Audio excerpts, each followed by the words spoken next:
ரசூல் ஸல்லல்லாஹு அலைஹி வஸல்லம் என்ன சொன்னாங்க? மனைவிமார்கள், உங்க கணவர் உங்களை அழைத்தால் நீங்க அடுப்பங்கரையில் இருந்தாலும் அவர் அழைக்கிற நேரம் அவருக்கு பதில் கொடுங்கண்டாங்க. பதில் கொடுங்கண்டாங்க. இத போய் அமெரிக்கால பேசினா கேட்பாங்க, சர்வன்ட்டா, அடிமையா, என்னப்பா? இல்ல அவர் யார்? அவர் யார்? அவர் ஒரு வார்த்தை சொல்லியிருக்கிறார். என்ன சொன்னார்? நஃபகா, உடன்படிக்கை. வாப்பா உம்மா அந்த புள்ளி அழகாக வளர்த்தெடுத்தாங்க. அவர் வந்து ஒரு உடன்படிக்கை எழுதினார். அவர் கை சாத்திட்டார். என்ன சொன்னார்? இதுக்கு பிறகு உங்க மகளை கண் கலங்காம நான் பார்ப்பேன். அவர் பார்க்கிறதுக்கான கூலி அது. அவர் உங்களை பார்க்கிறார். வஜஅல பைனக்கும் மவத்தன் வரஹ்மா, உங்களுக்குள்ள அன்பையும் பாசத்தையும் ஒரு இணைப்பை உண்டாக்குறான் அல்லாஹ். உங்களுக்கு அதுக்கு லாஜிக் ரீசன் சொல்ல இயலாது.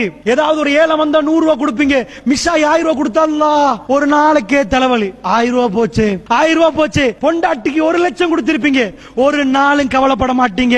அக்கவுண்டன்ட் சொல்லி பொண்டாட்டிக்கு எத்தனை கொடுத்தோம், என்ன எக்ஸ்பென்ஸ் டீடைல காட்டி சொல்ல மாட்டீங்க.